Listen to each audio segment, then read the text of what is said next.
As I decided to wrap up talking about worship, I decided to talk about, the power of worship and the outcome of worship as a result of, what we experience during worship. But first, the last two times I've talked about worship, I talked about the presence of God in our worship, experiencing, His will in our lives, and actually coming face to face in a way with Him during our worship. But also I talked about how we prepare in our weekly lives for that worship with God, how we come prepared that we're able to actually see His presence and experience His power. And I used a verse in Romans, two verses, Romans 12:1 and 2, where it talks about how we are supposed to offer our bodies as living sacrifices that are holy and pleasing to God, so that we're not conformed to this world, but we're transformed by the renewal of our mind, that through testing we're able to discern what the good, acceptable, and perfect will of God is. And I think that still applies. And I think, if there is like one verse to be a theme of like this little series, it'd probably be that. Just the idea of when we come to worship, we have to offer our body as living sacrifices that are holy and pleasing to God. And then we're going to be transformed. And God has this perfect will for us. And that's kind of what this powerful worship does for us, is it gives us insight as to what God's perfect will is for us. As we begin talking about the power of worship this week, have you guys ever seen anything that you've just kind of stopped and been like stunned almost, or your jaw dropped and you're just like, wow? You've just kind of been in awe of whatever that is. Yeah. My girlfriend, she said the oceans when I asked her, what she has seen, and she hasn't really traveled a whole lot. So the one time that she did see the ocean or other big bodies of water, that's one of the things for her that she's able to see, like, oh, wow, God did this, God created that. And just, getting to the edge of the ocean and then just seeing nothing but ocean, which is kind of crazy and almost weird to think about because, we don't get that in Iowa. Also, the salt water, and it's just so different actually swimming and being in that experience. For me, when I think about stuff that I'm just like stunned or amazed by, I think about mountains usually. For me, I love the mountains. I was born in Colorado, didn't really ever get to grow up there, but I still feel like I relate, and obviously Broncos, so I love Colorado. But for a while in high school, we had memberships to climb Iowa, and so I'd go and I'd climb a lot. And my aunt actually climbs for a living, so I was able to actually go and travel and climb with her some. I went when I turned 16, the summer that I was 16. I flew out there by myself, met up with her in Albuquerque, and we traveled from Albuquerque over to Yosemite, and we climbed over there, and we climbed along the way as we traveled. And, I really enjoyed those experiences of, even off in the distance we're driving and we see the mountain range off in the distance, and then when we actually got there, looking up at them and just being like, oh my goodness, that's really tall. Or then when you actually climb it and you look down and you're like, everything's so small. It's, the idea of once you get to the top and, you're at such high elevation, you're up there with the clouds and you're just looking down and you can see so far out, and it's one of those things where you just want to sit and take it in. You just want to be in awe of whatever it is. Another one for me is the stars. I've always thought the stars are super cool. I've never really studied them. I took one astronomy class in ninth grade, so I am pretty much an expert. But no, I'm not. But I really don't know anything about stars. I can point out a few constellations occasionally, but that's not really helpful. I just think it's more of, the idea of these stars that are so far away. And it's the idea of something more than just this planet, we think, oh, God created the planet, he created the ocean, he created the land, he created all the animals. And that's what we think about. But, when I actually go outside at night and I look up at the stars and I'm like, wow, there's so much more that God created than just what we can see every day, than just these cool, mountains or oceans. It's so much more than stuff like that, but it's stuff millions of miles away, other galaxies, other nebulas, whatever, that stuff. The cool constellations that they make. And even, I think, the northern lights, those are so cool. I've seen that stuff light up, and it's stuff like that where, we see, wow. Not only is the way that this planet, the way that it was created is beautiful, but, God and all that he did to create all these beautiful little intricacies, that's so amazing. To think he took the time to put detail into some of these things is just so amazing. And I'm going to read a verse from Job. It's Job chapter 12, verses 7 through 10. And it says, "But ask the animals, and they will teach you, or the birds of the air, and they will tell you. Or speak to the earth, and it will teach you, or let the fish of the sea inform you. Which of all these does not know that the hand of the Lord has done this? In his hand is the life of every creature and the breath of all mankind."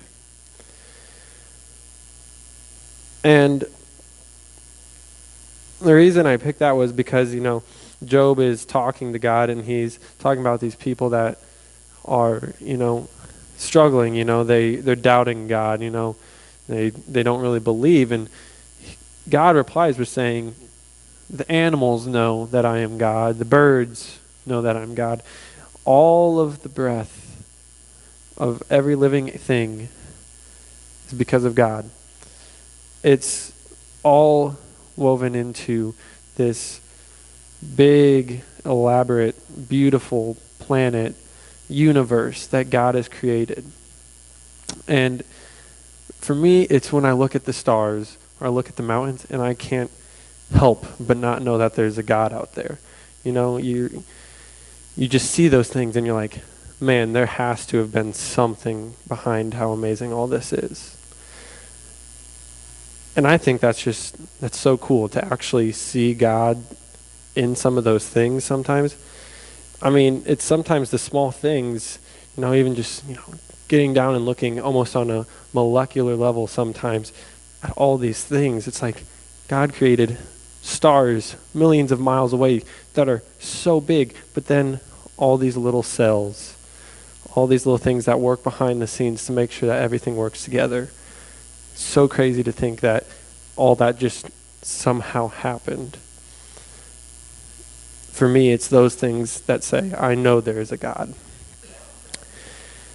Now, in this Psalms passage, it's David, he's writing another song, and that's what the Psalms are, is a bunch of songs. So as I'm talking about worship, it's, for him back then, this would be a song, a worship song that he'd sing, and it's a story about him and, what he's kind of gone through. And what's cool about this passage is just everything that David addresses in it, how he's able to celebrate God's presence. So in verses 4 and 5 it says, "Blessed is the man who makes the Lord his trust, who does not look to the proud, to those who turn aside to false gods. Many, O Lord my God, are the wonders that you have done, the things you have planned for us, no one can recount to you. Were I to speak and tell of them, they would be too many to declare. If I were to speak and say all the amazing things that you've done in my life, all the amazing things you've done for everyone else, all the amazing things I've seen you do, Lord, there'd be too many to count. This idea that he is joyful in this song that he's singing, this idea that he's celebrating that God has done so much good for him that he can't even begin to count them. The reason he's able to address that he's done so much in his life is because of the situation he's been in the first two verses. You know, in the first two verses, he wasn't in an ideal situation. He was struggling. He was in a pit, as it says. And, you know, it's the story from where he was in the pit and how God pulled him out that he's able to say, thank you, Lord, for pulling me out of the pit, for pulling me out every time that I get stuck in whatever I'm struggling with. Thank you for being there for me whenever I need you, Lord. It's this song of joy that he's singing, this happiness. And the first two verses, it says, I waited patiently for the Lord. He turned to me and heard my cry. He lifted me out of the slimy pit, out of the mud and mire, and he set my feet on a rock and gave me a firm place to stand. He had to wait patiently for God. It wasn't just, I need you on my time, God, but it was, he waited patiently for God, and God heard his cry. And that's important because, you know, oftentimes we think, well, if he's God, he would do this when I want him to do this. But that's the wrong way to think about it. He's God, and he knows better than me, and he's going to do the better thing for me because he cares about me. And when I think about this pit that David is in, the pit, the slimy pit he's talking about, I have a new perspective on that after this summer, as I've been working with Des Moines Waterworks, and I've been testing water meters throughout the Des Moines area. And, you know, you don't think that's a dirty job because it's just water meters and stuff, and it's nice. But sometimes the water meters are in a building, in like boiler rooms, and sometimes they're not. And it's a two-man job. We have to have one person in with the water meter, then one person outside with another meter that's hooked up and a hose, and we're running water everywhere. But sometimes these pits are where the water meters are. All those little like concrete slabs you see in the middle of grass, or the big circles with the big metal plates on them that are really heavy, that's where these are. And you have to climb down these little holes, and that's where the water meters are that we have to test. And sometimes they're pretty gross. And, you know, I look down there, sometimes they're full of water, and we got to pump out the water, and it's not clean water. It's really gross looking, and it smells really bad too. They're full of spiders a lot, and I probably seen more different species of spiders this summer than I've probably ever seen. I mean, I don't mind the spiders, but it's fun. I tell my mom, I found a new spider today, and she's like, I don't like your job. So, I mean, I hear stories of snakes down in some of these pits. Some of the crazy stuff that happens, and you know, these pits aren't safe. The oxygen there is not safe. We have to take sniffers down there so that we can make sure that the air is good and that we can breathe. Luckily, I'm not the one who goes down there, but I get to look down in all of them, and sometimes they're really small, sometimes they're really big, and sometimes the ladders that you use to get down there I don't trust. And thinking of all these pits, sometimes they're crazy muddy and stuff. I don't know, they're weird. For me, all my experiences with all those pits. Thinking about how much worse David had to have had it, and whatever he was struggling with, this pit that he was in, this slimy pit, the struggle that he was dealing with, that would probably just, how much he would have wanted to cry to God in that situation and say, I need you now, Lord. But he waited patiently. And he was still able to celebrate and be happy with the outcome, that God was there for him and he heard his cry. What happened was he was given a new song to sing. And it mentions that in the 3rd verse. It says, he put a new song in my mouth, a hymn of praise to our God. And many will see and fear and put their trust in the Lord. So not only was he stuck in a pit, but once he was lifted out of the pit and given a firm place to stand, that's when he was able to sing a new song. God gave him a new song to sing. And it wasn't just a song that he was, singing to himself, but it was a song that he said, many will see and fear. Many people are going to hear me praising God. The cool thing about worship is that it's not about the words or the notes or the chords or having certain instruments. Worship has evolved through time. The music has changed through time. But I think that the core idea of how we worship is still the same. The idea of this presence and experience with God is still there. And I think that's the cool thing about worship. And that's why I wanted to talk about it, was because it's more than, just the music or the words. It's not about any of that, who's doing the music. It's about that experience with God. And it's a unique situation. It's a unique situation where we're drawn into the awe, the presence of God, where we see how amazing God is in the mountains and the stars.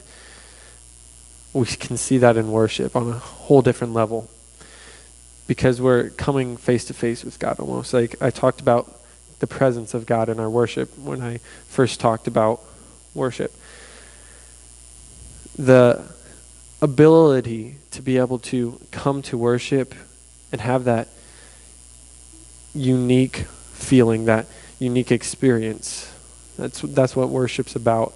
It's not the words, it's the experience that you're getting to be with God. In that situation, that's what worship becomes about.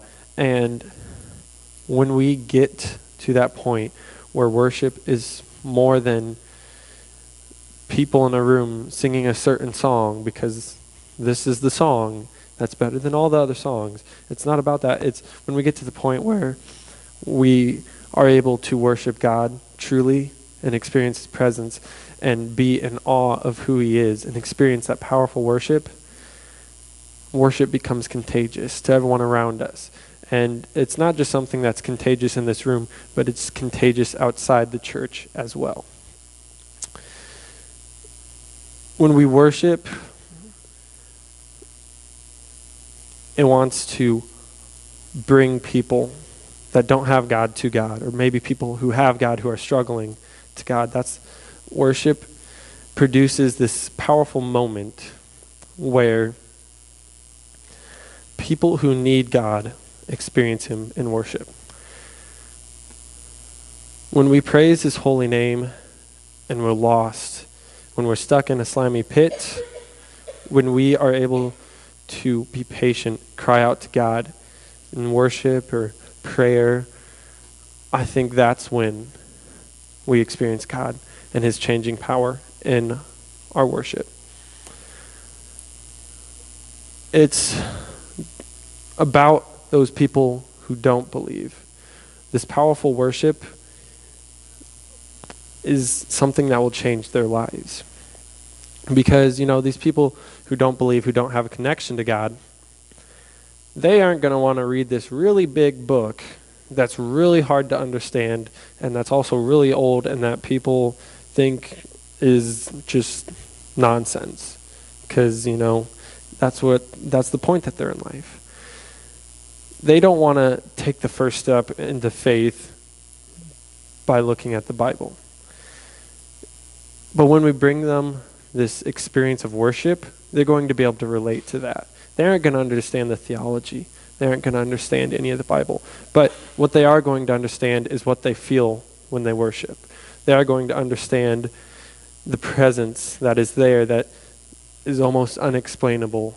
This thing that's happening to them that they don't know about, that they can't explain any other way than it must be God. They will understand that. William Booth, who is the founder of the Salvation Army, he once said, if a church was on fire for God, people for miles would come to watch it burn. And that's not literally on fire or burning, but it's the idea of worship or this desire for God, this burning fire within us and within our souls that we want God more. It's when we as a church are coming and we are worshiping God, and we're truly worshiping and truly having that experience with God, this powerful worship, other people would come from anywhere to watch and experience that. They would come desiring to feel that power, the presence of God that they haven't had, that they haven't felt before. They would be drawn like moths to the flame. That's what that quote is about.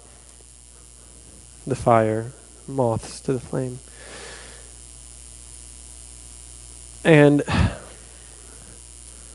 it's this authentic worship that we have that draws us closer, even though we do believe. It's not just about bringing people who don't believe into the church, but it's even though we do believe, we might be struggling with something. We might be down in a pit. And it's when we're able to worship that we're able to feel God's presence as he lifts us up out of the pit, points us in a new direction in life. That's when we know that God is worshiping, that he's there with us during worship.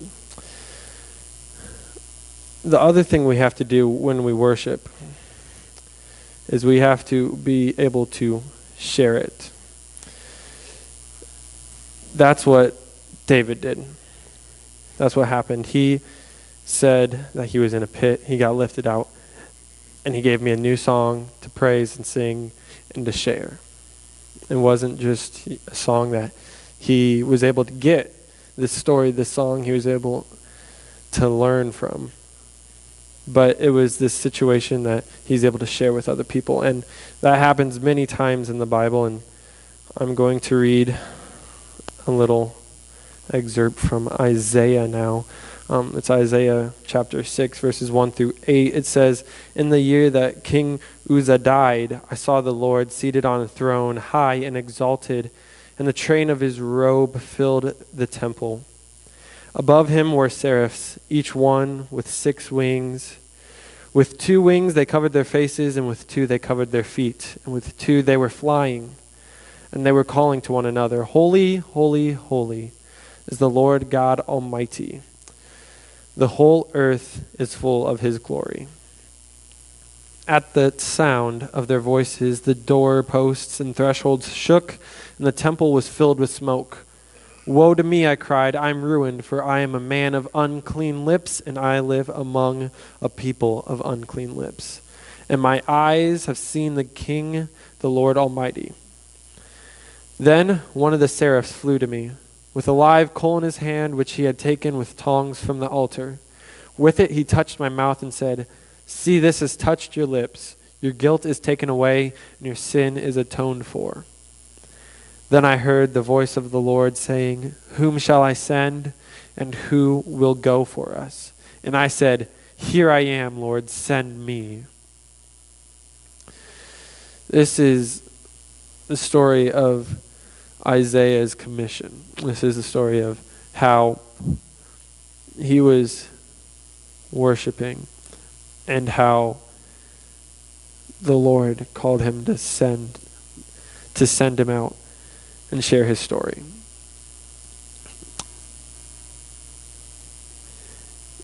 That's what we do with worship. It's an experience. And it's an experience of this powerful God where we're just in awe of what he's done for us. And we're in awe of this worship that he's given us. We are able to be encouraged by what he's given us when we worship. The story of how we come up out of the pit and how we leave ready to share God's word. And when I read this passage about Isaiah, I imagine him just being so excited.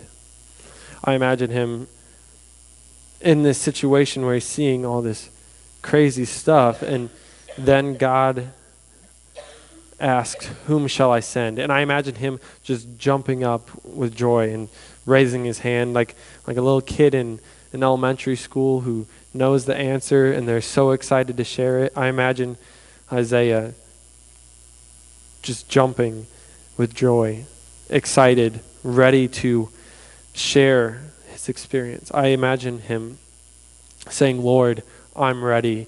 You want someone to send me, Lord. I'm ready to share my story."